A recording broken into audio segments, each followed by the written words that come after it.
There is a building in Basel, Switzerland, that looks like a nuclear reactor. It is a towering, brutalist cylinder of concrete and dark glass, standing 230 feet tall, overlooking the Rhine. It does not look like a place of business. It looks like a fortress, and, in many ways, it is the only true fortress left on Earth. If you commit a crime on the streets of Basel, the Swiss police will arrest you. But if you make it to the door of this tower and step inside, the police must stop. They have no jurisdiction here. No judge in Switzerland, no prosecutor in the United States, and no court in the European Union has the legal authority to enter these premises, seize documents, or question the staff. This is not an embassy. It is not a United Nations outpost. It is a bank, the Bank for International Settlements, the BIS. You have likely heard of the Federal Reserve, the ECB, or the IMF. These are the faces of the financial system. But the BIS is the brain. It is the central bank for central banks. It is the most exclusive, secretive, and powerful club in human history. Every 2 months, on a Sunday evening, the central bankers of the world's major economies, the men who control the value of the money in your pocket, fly into Basel. They are driven in black limousines to this tower. They check their phones at the door. No minutes are kept. No transcripts are released. What they decide in that boardroom determines if your mortgage rate goes up or down. They decide if your country's currency collapses. They decide who gets bailed out and who starves. But the true horror of the BIS isn't its modern power. It is its history. This institution wasn't just a passive observer of the 20th century's worst crimes. It was an accomplice. It was the washing machine that turned blood-soaked Nazi gold into clean Swiss francs. It was the place where American and German bankers sat down for dinner together while their soldiers were killing each other on the beaches of Normandy. You might think that after the war, such an organization would be dismantled, its directors put on trial.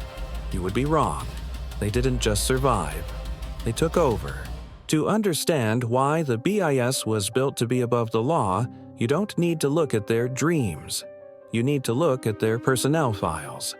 These were men who viewed democracy not as a political system, but as a logistical error. Let's open the dossier on Montague Norman, governor of the Bank of England for 24 years.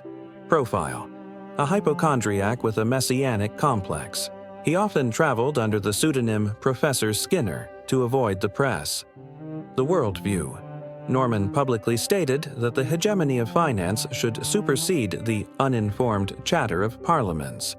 He didn't answer to the British Prime Minister. He treated him like a junior employee.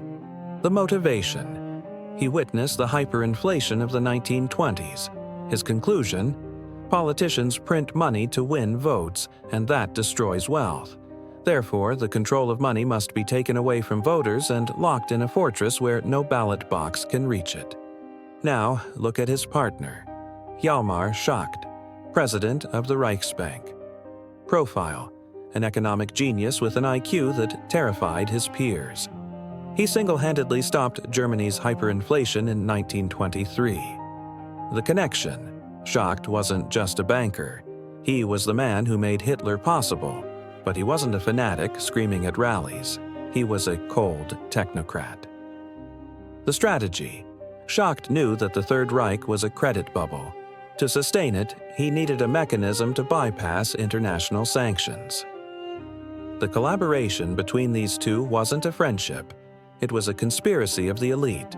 And here is the fact that proves the BIS was designed as a sanctuary for the coming war. January 20th, 1939. Hitler fires Hjalmar Schacht from the presidency of the Reichsbank. The world headlines scream, "The moderate is gone." The markets panic. But this was theater. In reality, Hitler kept Schacht as a minister without portfolio. Why? Because Schacht was the only man with a key to the BIS. Hitler couldn't afford to lose the connection to Basel. While the world thought Schacht was out in the cold, he was actually operating in the shadows, ensuring that the financial bridge between Nazi Germany and Wall Street remained open, protected by the very immunity he helped write. March 15, 1939. The occupation of Prague. We usually imagine Nazi looting as soldiers kicking down doors, but the theft of the Czech national reserves didn't happen with a crowbar. It happened with a pen. And the tension wasn't in the streets, it was in the silence of the banking halls. The situation. The Czech National Bank had $6 million in gold. Anticipating the invasion, they had moved it to the Bank of England in London. But, and this is the fatal detail, they deposited it via the BIS. This meant the gold sat in London, but the account holder was technically the BIS in Basel. The heist. 3 days after the invasion, a terrifying order lands on the desk of the Bank of England. A telegram from Prague. The text was dry, bureaucratic. Transfer 23 tons of gold from the Czech BIS account to the Reichsbank BS account.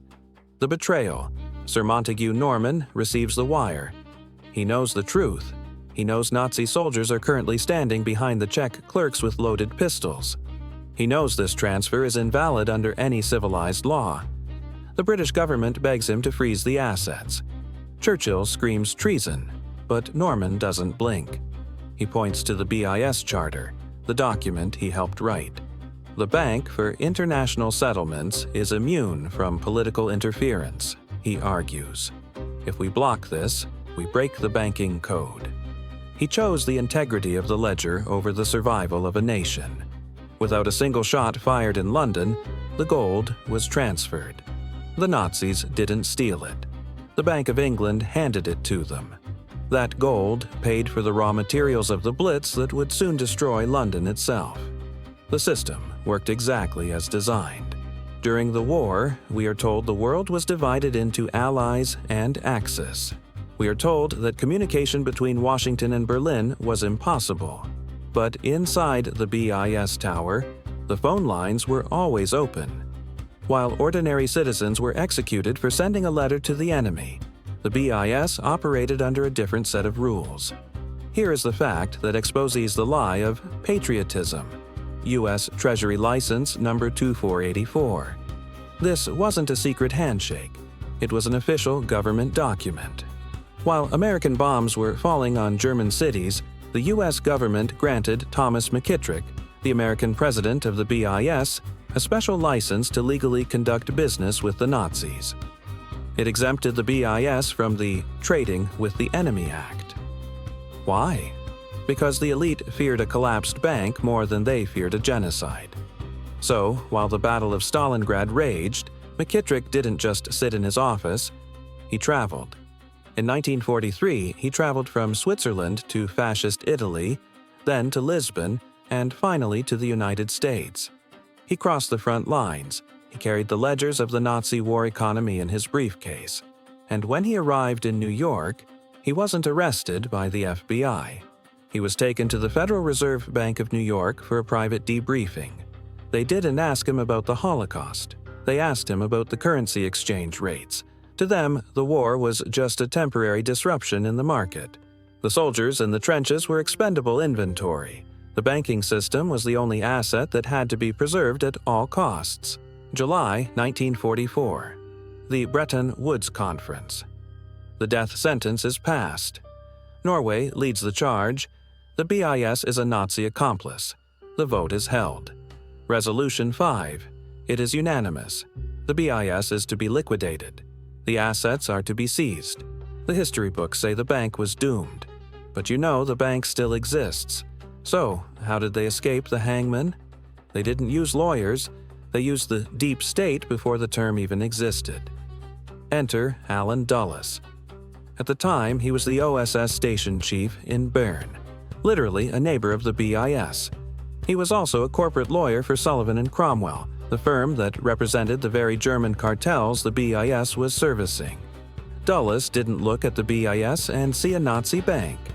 He saw a tool for the future American empire. While the politicians in Washington were celebrating the death of the BIS, the central bankers quietly initiated a campaign of bureaucratic sabotage. They didn't fight the resolution publicly. They suffocated it with procedure. The governor of the Bank of England and his colleagues formed a wall of silence. Every time the U.S. Treasury demanded the liquidation began, they replied with memos about legal complexities and technical difficulties. They dragged the process out for 1 year, 2 years, 3 years. They knew that the public's rage would fade. They knew the Cold War was coming. By 1948, the narrative had flipped. The bankers whispered to the generals, "If you destroy the BIS, you destroy the only financial bridge we have to rebuild Europe against the Soviets." The liquidation order was quietly annulled. The very men who laundered the gold for the SS were now put in charge of the Marshall Plan. They didn't just escape justice, they were promoted. Wait a second. We just watched a group of unelected bankers override the direct order of the President of the United States and the entire Allied coalition. They proved that a piece of paper signed by politicians is worthless against the network of money. If you want to know who really runs the world, who holds the power to veto your government, you need to join this channel. We are tracking the money that buys the silence. Hit that subscribe button and ring the bell. The investigation is only getting deeper. You might think the BIS is a relic of the past. But the crisis of 2008 wasn't its funeral. It was its coronation. When Lehman Brothers collapsed and the global economy caught fire, the world's governments were paralyzed. They didn't know who owed what to whom. But the BIS knew. In the chaos, the BIS underwent a transformation. It didn't just facilitate payments anymore, it became the global policeman.